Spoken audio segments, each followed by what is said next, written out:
La estilística es una subdisciplina de la lingüística que se preocupa por el análisis del estilo del lenguaje. La estilística utiliza modelos de lenguaje, técnicas analíticas y metodológicas, mientras que la lingüística facilita el estudio del estilo en su sentido más amplio. Según Casani, los recursos estilísticos son recursos verbales que utiliza un escritor para elaborar su mensaje y conseguir los objetivos que se ha propuesto. Y así hay que tener en cuenta tres fenómenos. Los recursos expresivos para la comprensión del tipo de elaboración lingüística y estética son: algunos componentes en el área de lengua y literatura son exclusivos en el currículo educativo de aprendizaje, como son: así como las modas cambian, se repiten y se combinan, las tendencias literarias nacen, evolucionan, se transforman y se renuevan según los tiempos y las circunstancias. Así surgen lo que llamamos escuelas literarias.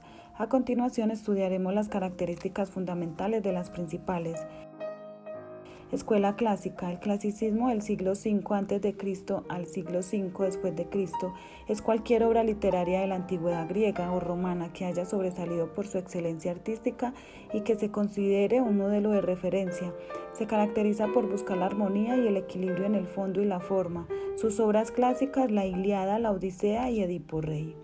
La escuela medieval. Su renacimiento a finales del siglo XV, la Edad Media, es una época que se caracteriza por su profunda religiosidad, en la que se concibe la existencia como un tránsito hacia la vida eterna.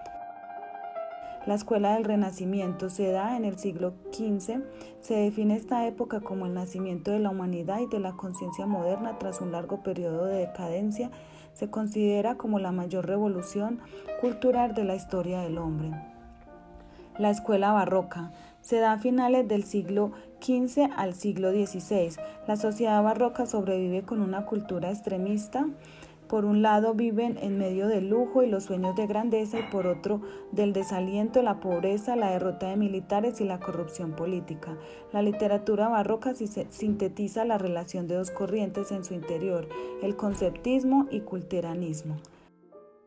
La escuela romántica se da a primera mitad del siglo XIX. Se caracteriza por el predominio de la imaginación y el sentimiento del autor.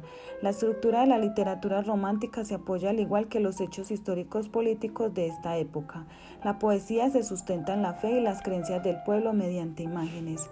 La escuela realista y naturalista. Luego de la segunda mitad del siglo XIX, la estructura formal de la literatura realista es la prosa narrativa, que se vale de descripciones minuciosas y de ambientes y de personajes tomados de la vida diaria, así como reproducciones del habla coloquial, como son el realismo, el naturalismo. La escuela moderna se da a los últimos años del siglo XIX y en primer cuarto del siglo XX. El modernismo es una corriente cultural y poética nacida en Hispanoamérica que aparece a principios del siglo XX como oposición al realismo. Se manifiesta en todas las artes, como la pintura, la arquitectura, la literatura, entre otros. Y nos habla del parnasianismo, simbolismo y modernismo y generación del 98. La escuela vanguardista se da en el siglo XX. Se dio con el stalinismo, que se identificaba con la vanguardia política al mismo tiempo que restringía ferozmente cualquier tipo de expresión artística que no estuviese subordinada a las reglas estéticas impuestas por el partido. Y nos habla del ultraísmo, expresionismo, futurismo, cubismo, dadaísmo, surrealismo, creacionismo. La escuela contemporánea se da a mediados del siglo XX. A la fecha se le denomina a todos los movimientos artísticos que surgen durante el siglo XX. Es una forma de demostrar el desarrollo social del pensamiento del hombre.